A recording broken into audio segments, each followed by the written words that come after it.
Hi there, Fred, FR5ED, here with a beer review. Today, I am reviewing Sierra Nevada Bigfoot Barley Wine. In fact, let me just go ahead and show you the bottle. This is the label. I don't know if it changes year to year. I've had Sierra Nevada Bigfoot 2012.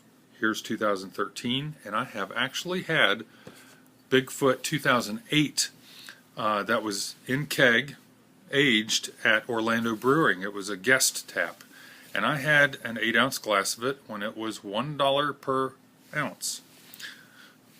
But it was wonderful, and that's what got me started on this Bigfoot quest, so to speak.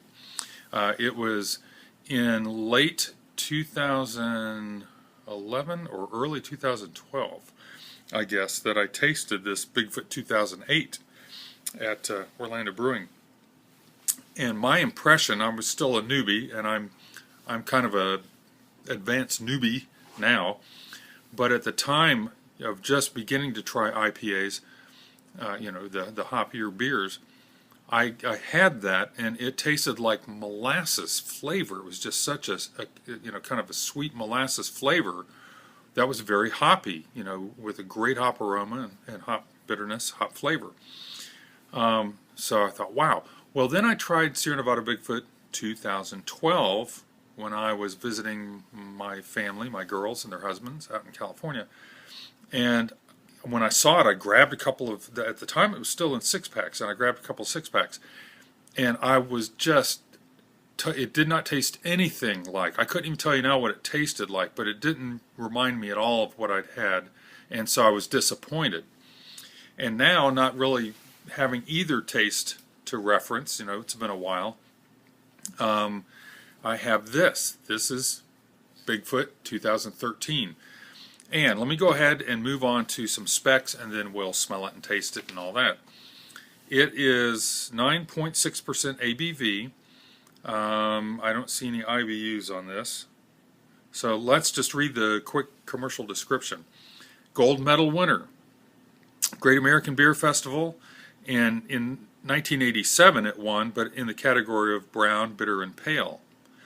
I am guessing, just a guess, that they came out with the category of barley wines the next year, because in 1988 it won the gold medal for barley wine, and also in 92 and 95.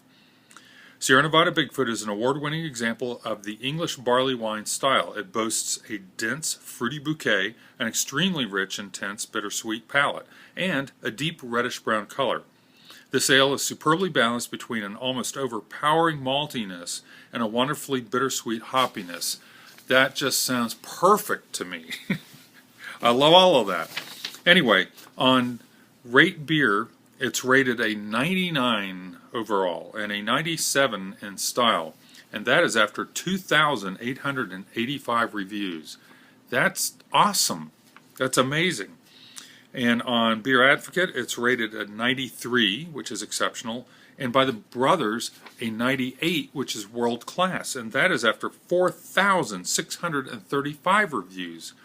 That's amazing. It really is. Obviously, Sierra Nevada is way up there as one of the biggest craft breweries in the United States, and for it to get that high a rating is remarkable. I love the Torpedo, their extra IPA. That's my go-to IPA because, for a couple reasons. It tastes good. It's a good one.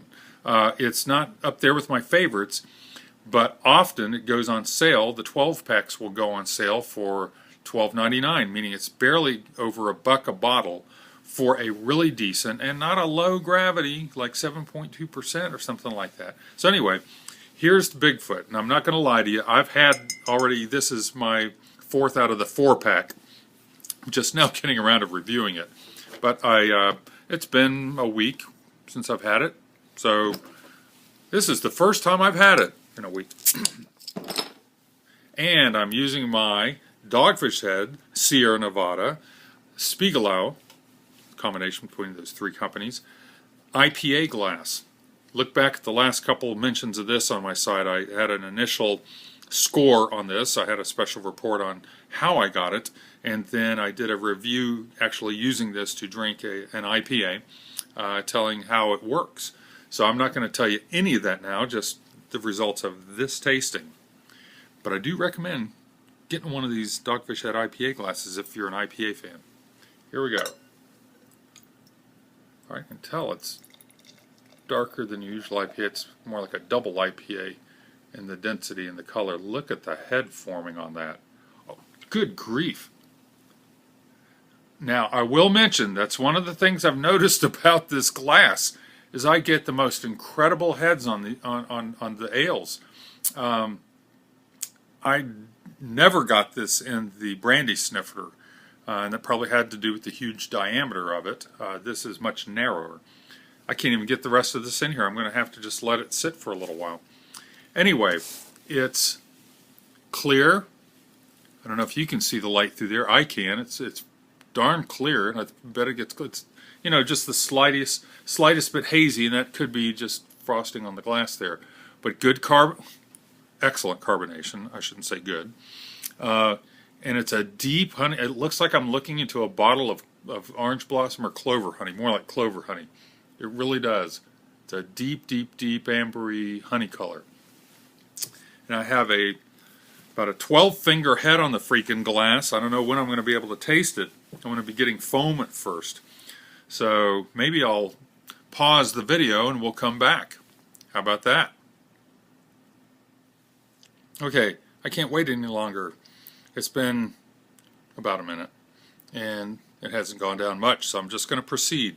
Anyway, the nice thing about this glass, as I mentioned in my review on the glass, it's got this great shape with these lobes at the bottom, and I've got a pistol grip on it, so I'm warming it up as I hold it. I love that. Oh, it's dying down a little bit. I think I'll have a big old mustache of foam when I take my first sip, but anyway, I think it's about ready for me. So, first, let's give the aroma a test. It's so much more complex and dense in the aroma, you know, than just an IPA or even a double IPA. Molasses and honey and bread. I'm trying to focus on just what the malt is probably producing right now. Almost a candy, you know, like not a cotton candy, but in other words, there's a sweet essence to it. Definitely, and I kind of breathed in a little through my mouth too, so even some of the aroma as it passed over my tongue, my palate, has a sweet essence to it. It really does. So, you know, expect it's going to be very sweet. You know, so I'll just say that. From the aroma of the molasses, honey, kind of candy aroma, expect it to be sweet. Now, also smelling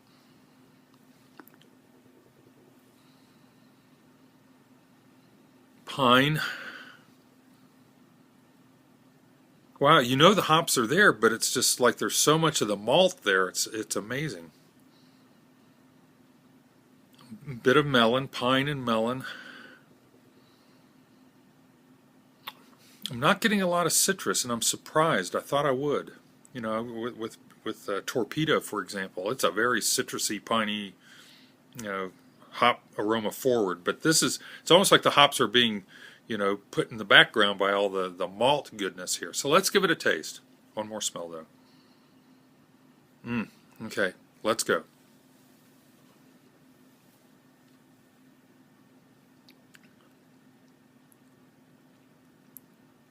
It is like I'm tasting it for the first time because I'm concentrating on it.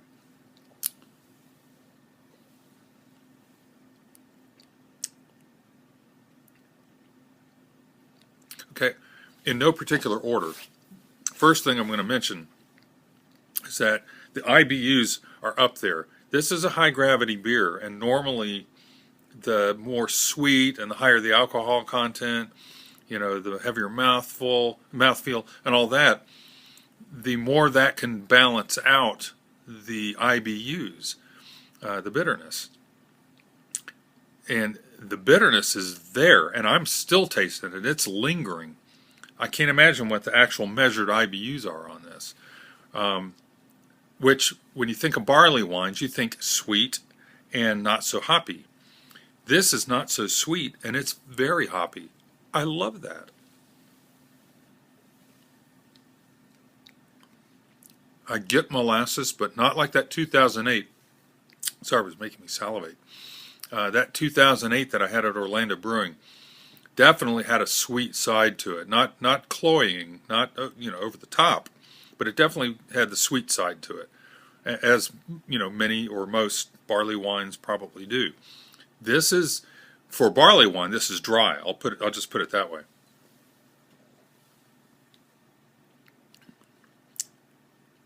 Man, that is such a great balance. You're getting a heavy mouthfeel, not super heavy, not like you might think, but it's a heavier mouthfeel, and you're getting a molasses taste, and you're getting that hop bitterness from beginning to middle to end. It is all the way through, and it's the last thing to leave. I mean, it's on the back of my tongue, it's around the sides of my tongue, it's on the top of my palate. I don't know what hops they use, the bittering hops, but they are there, front and center, and top and sides.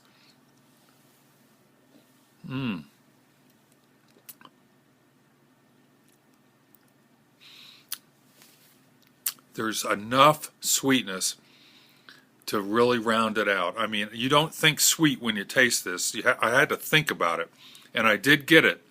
It's quick. It's in the beginning. It comes around the sides and the front of the tongue, and then it kind of backs off as the bitterness takes over. My gosh, it is so good.